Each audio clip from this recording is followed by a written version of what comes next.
Through the Valley of Shadows, episode 12 of season 2. I like this show. I really do. It's enjoyable. The thing is, I've said this, I don't know if it was on Twitter or my last review.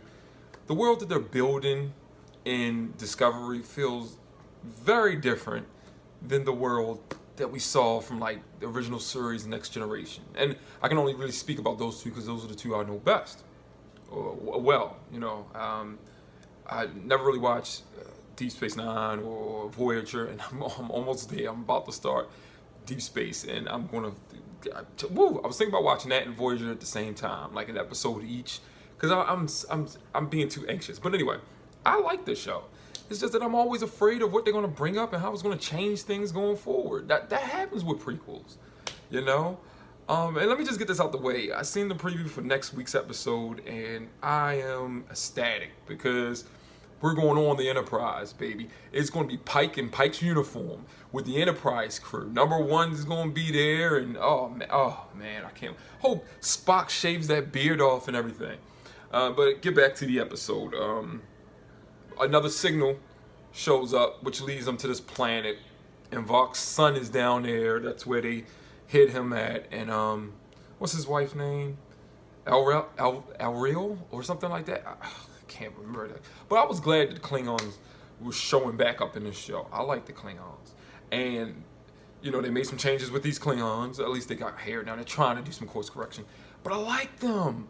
Always like them. Always like them showing up. I feel like they're the ultimate. Well, I just feel like they're the main bad guys in the Star Trek universe. You know what I mean? It's a little crooked.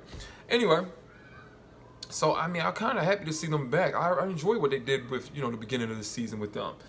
But anyway, they decided who had to go down there. You know, Tyler, I like his role this season a lot more than season 1 for some reason.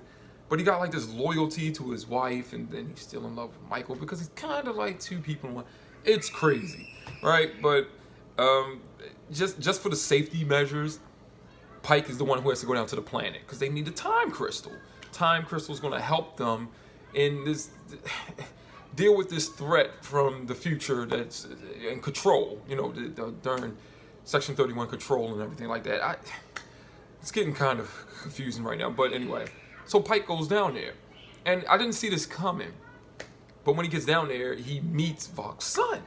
And he's aged because down there with the time crystals and things work differently on that planet, and it's this darn, like, you know, monastery or whatever you call it of you know, Klingon monks that guard the time crystals and stuff like that. What was this ritual you got to go through? If to retrieve one, you have to see the events that it shows you, and it could be bad for you and everything. So Pike does this, and he sees the accident. It puts him in that state from the original series, when he's paralyzed completely and all, you know, messed up on his face and everything. I didn't like how he was still moving. I mean, it's cool because paralysis can happen over time. But I didn't like how he was looking up and they're like, oh no, Pike got it, you know. I mean, I guess they wanted to show his face, how messed. I don't know. But he sees the accident and he knows that this is probably going to happen. And who's to say he's not even going to try to prevent it from happening? But sometimes you can't change your fate when you're dealing with time and certain stories and stuff. But I was like, oh man, so he sees it, he knows now. Now we know Pike knows. You know, there's all these people out there saying, oh, it's not prime universe, it's this, it's that, and it's gonna, you know, changes can happen. And yes, it can anytime you're playing around with time. Oh, sorry, yeah, phone. Anyway, yeah, it can happen anytime you're playing around with time. So, whatever. Pike sees that, and he still accepts the time crystal because that's what's gonna happen if he takes it. And he says, you know, the needs of many outweigh that of the few. You know, Spock. Watch he say something to Spock about this. Right? He's probably going to do that. And that's why Spock, on the mission, takes him to tell us, whatever. I don't like speculating like that. But anyway, yeah. So, I would have done it too. Which one of us wouldn't have done it? That'd been pretty selfish. Oh, no, the whole universe is just going to die with me. Forget that. You know what I mean? No, you don't want that. Even though it's going to happen very, very, very far and distant into the future. Maybe, probably. But, yeah, any one of us, we'd have still done it. So that happens. And I was kind of scared. I'm just like, oh, what is this going to create? But at the same time that's going on, Michael and Spock are still looking into this Section 31 crap. You know, they're on the trails of a ship, and it leads them to a certain section.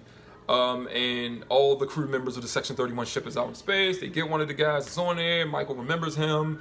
He's being controlled by Control. Saw that coming a mile away. But the funny thing about it is Michael almost got injected with the nano machines. I like that scene where she was shooting him and he's getting all damaged and they're just like, forget it, we're going to get Michael, because that's what they wanted to do anyway. I don't understand why it just didn't happen right away. Like, he's working on parts of the ships, getting things functioning. I mean, you know, he said he could get over to Michael and break her hand that quick. Should have done that, you know. Should have sacrificed yourself and just jumped on Michael when she was shooting at you. You know what I'm saying? That's what I'm saying. But, you know, it's TV. It's TV stuff. But Spock. I don't like how they're handling Spock in these last few episodes. I really don't. I like science. Like, we already, you should know that already, dude. And then also, what did Michael say to her? I can't even remember right now. Oh, she said something. It's like, you know, he's learning from Michael and stuff, and she's like, whatever, brother, and he's like, whatever, sister. I just don't like that he doesn't mention it. Like, she never mentioned the original series or any of the movies, and even in the reboot, you know, when he runs into the J.J. Abrams rebooted movie and stuff. Yeah, and it never mentioned Michael, and, you know, she's this big part of his life right now when he's dealing with something like this. What the heck was that? Anyway, and she's such a big part of his life right now when, you know, he's dealing with something like this. But yeah, he saves her life, of course. That was pretty cool. Spock, magnetize the floor. I like that. I'm like, oh yeah, good idea. But then all of a sudden, when they get back to Discovery, there are ships waiting for them, and Michael comes up with the bright idea. Not Pike. Pike being a captain. Oh no, but he doesn't come up with the idea. It's Michael. I don't mind other crew members, you know, coming up with ideas or solutions. It happens all the time on a show like that. But it's always Michael. It's always Michael. You have all those other crew members and stuff.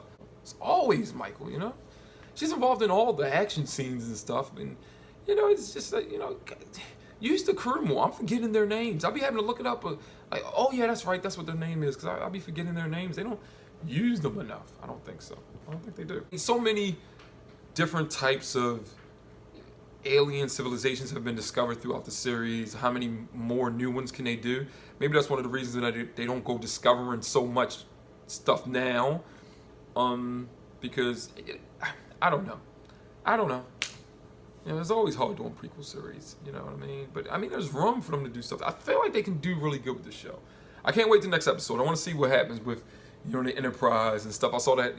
I like the way the ship looked. It was just a quick look. That's exciting. But, you know, I'm still kind of nervous about how they handle this stuff. Anyway, I enjoyed the episode. I really did. Pike.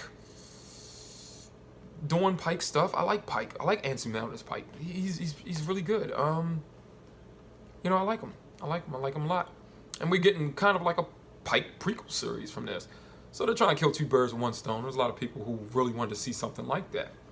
I wonder if they should have just went along with something like that instead of straight up this whole Discovery show. Although the Discovery did exist and it was mentioned in the original series, you know, maybe a Pike prequel series where they worked along with the Discovery. I don't know. What else can I say? You know what I mean? Discovery being Discovery is still being Discovery, you know? Anyway, see you next time.